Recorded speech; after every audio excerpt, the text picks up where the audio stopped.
one of the nicest people that I've met in a long time. Diane Pickett, how are you? I'm very well. How are you today? Oh, I'm fine. And look at the animal children. I love the puppies. This is Precious. Oh, how precious. And look over here, well behaved. Cozy. Oh, boy. And y'all all travel together? We do everything together, including sleeping together. It's all family, isn't it? Very much so. Well, I came down to see you at the beautiful Lankford Manor, and you have written a book called Never Isn't Long Enough. And that's an interesting title, but I'm going to the book now. Look at the cover of this book.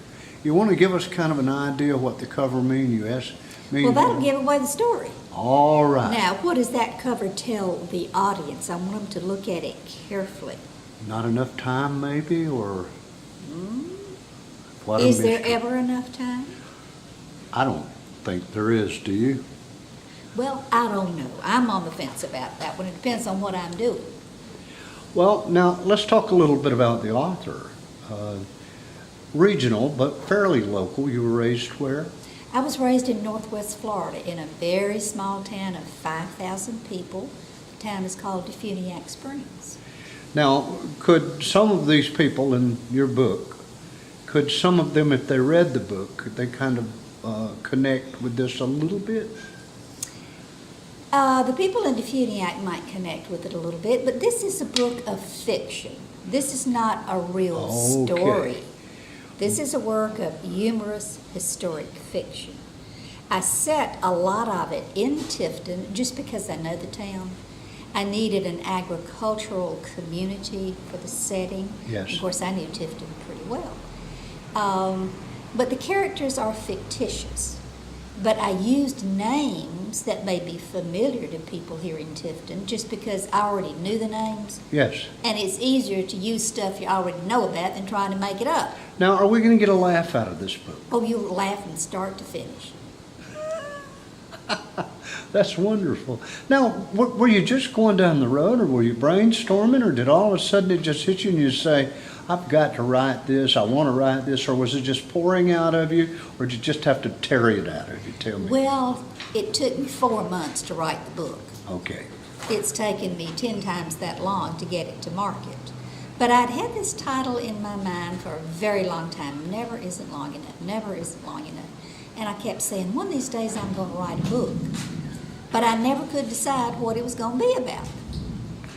So but finally it started coming together. Well, I sat down at the computer one day and started writing, having been to the beauty shop. Okay.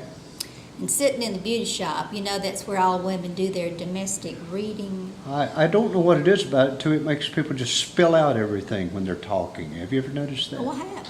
I have. But in this beauty shop, they had all these magazines sitting around, and you do your domestic reading there. That's when you find out everything you want to know about people you don't know.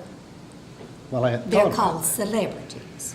That's right. Yes. There's a magazine on every chair. Every chair. So I kept reading about all these celebrities, and honey, they're just popping babies out like pancakes, thinking nothing of it. They don't care if they've got a husband or not, and the trend today is to have the babies and then get married. So I thought, that's a little bit different than when I was coming along. Yes. Because I'm now 74 years old. And when I was growing up, you didn't do that. No, when I was growing up, you didn't do it either. Yeah. Okay. So I thought I need to tell a story of what it was like for these women today who really don't understand the tough road that us other women have been down that road for them. Could we say that this is historical fiction? Of course we can. It's historical. You're going to talk about that life in this book. I'm going to talk about that life. I'm going to talk about the Roaring '20s. I'm going to talk about the Civil War. I'm going to talk about vintage cars. I'm going to talk about moonshiners. I'm going to talk about dancing ladies. I'm going to talk about World War II and soldiers and romances. There's something in there for everybody. And we're going to laugh our way through it? Yes, you are. Are we going to be hungry when we get to the last page? We're going to say, we want some more of this. Everybody tells me they want more, and they're asking me, are you going to write another book? So what you say? And I'm saying, yes, I am, and it's gonna be called the Red Eye Gravy Trail. You're making me laugh. Okay. And you need to tell me some restaurants that still serve red eye gravy. Well, there's a few of them around. Well, I gotta have some names of those, so tell your audience if they know red eye gravy restaurants, by all means, to let me know about it, because I'm looking. Well, this intriguing masterpiece that you've written, and I know it's a classic, and folks, if you haven't seen it, you're gonna see it. How do they get your book? And I know everybody at home is saying, I need to read that book. So how do they get your book? Well, you can get it in two ways. You can go on Amazon and get it through Amazon. It's $13.95. It also has a Kindle version, all of those ebook things. And in Tifton, you can get it at the Lankford Manor. That's right up here on the corner of Love Avenue and 4th Street, Correct. across from First Baptist Church. Correct. This is the spot, and Sandra will have them in inventory, so all you gotta do is come by and pick up one. Right, and she's here Thursday through Saturday. Yeah, and it's wonderful. I am tickled to death to meet you, and I have a soft spot for artists, musicians, and writers. Always have. I reckon I will always. And I just wish you the best. I wish all of you at home were here to meet this marvelous person who has written the book. What a personality! And if any of that personality is in these pages, oh, you're gonna love it. Oh, There's it's no there. doubt. It's an edgy kind of book. It tells you everything about the South you've always suspected was true, and everything your mama told you was true really is true. Okay. Yeah. Well, listen, thanks a ton. Folks, look for it. Diane Pickett. It's a novel. Never Isn't Long Enough. I'm going to hold it up so we can get a good shot of the front of it.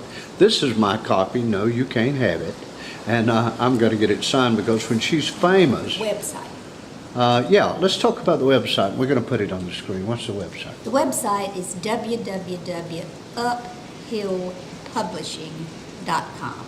Okay. You can And also look at Facebook. look all over, and we're going to put all that on the screen so you can get it. Listen, again, thank you so much. A pleasure. Thank you for having me. And thank you for letting us do our little part. See you next time. Thanks.